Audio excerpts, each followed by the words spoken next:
Umkhonto weSizwe's head of presidency, Magasela Mzobe, says the immediate task of the party is now to build and strengthen its structures. The 9-month-old party is now the official opposition. The party has also attracted high-profile individuals and expects more to follow. And in the recent by-elections, the party claimed 2 wards, one in the northwest and one in KwaZulu-Natal. SABC News political reporter Natasha Piri caught up with Mzobe earlier this week. Let's listen in to some of parts of that conversation and what they spoke about. Welcome to our SABC News viewers. You must have seen previously as the politics desk, we've been having various conversations with leaders of various political parties from the GNU, the Government of National Unity. And today we're joined by somebody who's from the Progressive Caucus, specifically speaking the MK Party, Umkhonto weSizwe Party, which is now the 3rd largest party in the country after attaining 14.58% of the votes. Of course, that translates to over 4 million votes at the May 29 polls. You would know by now that they have 58 seats in parliament and they now stand as the official opposition in parliament. In KZN, the KZN legislature, the party managed to gain 37 out of 80 seats. Now we're joined by Magasela Mzobe, who's the MK's party's head of presidency. For those who don't know, he served in the Youth League as a national coordinator after the expulsion of Julius Malema. He also joined the EFF last year, and beyond the polls this year, he joined the MK Party. Mr. Mzobe, thank you so much for joining us on SABC News. Thank you, Natasha, for having us, and greetings to the viewers at home. Awesome. So, given your political background, what you've now attained this position, you're now part of the MK's head of presidency. What experience will you bring in this role, seeing that the MK Party is still a fresh party? It's 9 months old, you're building structures, and also just talk us through your functions and your duties. Yeah, look, we started being active in politics at a very young age. I played a crucial role in the KZN politics. When I was in SASCO, I became a chairperson of SASCO in KwaZulu-Natal. Later, I became a Secretary General of SASCO. And as you mentioned earlier on, we became a national task team of the Youth League after the Youth League of Comrade Julius was disbanded. So we do have an experience of building organizations and building branches and structures, but also of bringing a structure within the office of the president. Having worked with him when I was in the Youth League, SASCO, and in government, I felt that when he approached me, that it's a project worth dedicating our time to and build a new party from scratch. And as you have seen, that there is some contribution that one has been putting forth. Okay, so I just want to take you back to you leaving the EFF. You approached last year to join the EFF. You had left the ANC. Of course, you'll tell us more extensively about your reasons. But I mean, I remember I posted and I tweeted the fact that you had left the EFF, and some had claimed that you were a spy. Some had said that you infiltrated the EFF to get and recruit members out of the EFF to go to the MK Party. What do you have to say to those claims? Look, when we left the ANC, the intention was to make a clear statement that this is an organization that is not worth investing our time as a generation.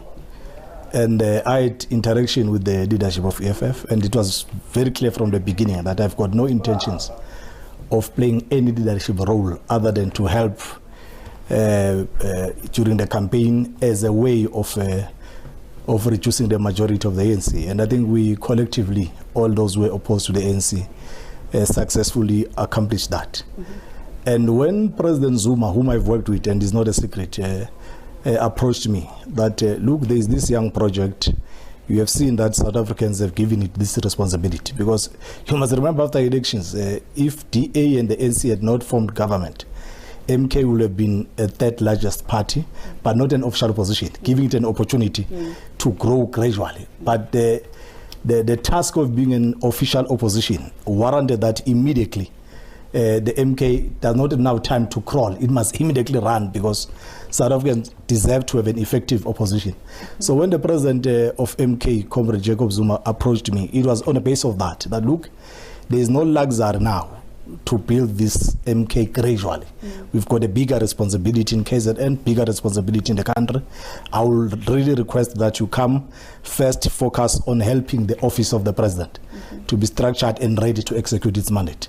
That's how we came about. And from day one when I received the call, even before I met President Zuma, the leadership of the EFF was made aware by myself out of respect, because I was a card-carrying member, although I was not in leadership structures.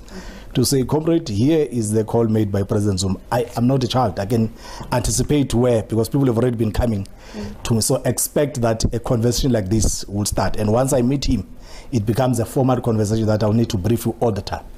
At every moment when I met President Zuma, the leadership of EFF was aware. Out of respect, that is not a secret, I'm being approached. Up until we collectively agreed that it's a project that we must help the odd man. If he's asking the president that Mzobe come here, they know my background. They know I've got no interest of leading the EFF. I've made that clear to them. It was to help during the elections, and I was able to be a member. And when I approached them, I said, look, out of respect, we'll have to resign from the EFF and join Umkhonto Wesizwe officially, because the responsibility will have meant I form part of all meetings and decision making, and I'll need to really be a member and agree with what the MK stands for, which is not that different from the EFF in all fairness. And the letter of resignation was submitted. Out of respect, we've never seen it in the social media, because we're not being childish, we're serious about the project, and we knew that if I did not handle this with respect, it will have brought some confusion within the EFF ranks. And just for clarity, so you had no hand in influencing Floyd Shivambu from leaving the EFF as a deputy president to join a national organization? I can explain that the whole year no one will believe it, because of the relationship I have with Comrade Floyd, from SASCO, Youth League, to here. When Julius was the president, I was the Secretary General of SASCO. In the same floor, we were seeing each other every day. Floyd was full-time there. So there has been interaction between and amongst ourselves. Even when I was in the Youth League, when they were expelled, we'll meet every time we're here in Johannesburg, as the office is here in Johannesburg. So there's no way where I sat and plotted how do we get Floyd. Floyd is an old man who has been in politics the same age as us, and you must remember that we're all equals in terms of the generation. So no one's got the influence over the other. Obviously, when Floyd calls Sadiq Mzobe, you are there. What do you think of MK?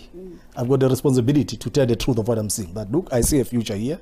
Let's talk about your recent MPs who were sworn in. We saw the likes of Zanele Mangi, Lucky Montana, Brian Molefe, Siyabonga Gama being sworn in. And I know that the MK party has said that it's in the process of assembling the best and skilled public representatives in South Africa to actually send them to Parliament. But of course, those expelled MPs were disgruntled about this issue. I raised this issue before the press conference, saying that they've claimed that you've made way or you've expelled them to actually make way for these people to actually come in. But what do you say to criticism that says, but these people were fingered in the state capture commission, there's a cloud hanging over them? What do you say as the MK party, and how do you respond to such criticism? Look, on the comrade who were expelled, I can tell you, having spoken to the President Zuma as recent as 2 days ago about that, he has got his wishes that we'll reach out to them. I know on my way to this interview, there's already a communication between some of the leadership and the expelled comrade, because he wishes that whatever the issues that led to their expulsion can be resolved. How is that work of building the structures on the ground? Because you've just mentioned right now that these are community activists that are actually working for the MK. How's that work going? It's going very well. It's going very, very well. I can tell you that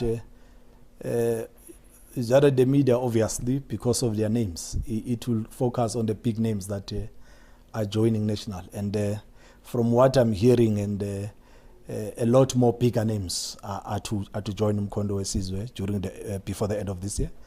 And but in communities, many community activists are joining. Makasela Mzobe, thank you so much for your time.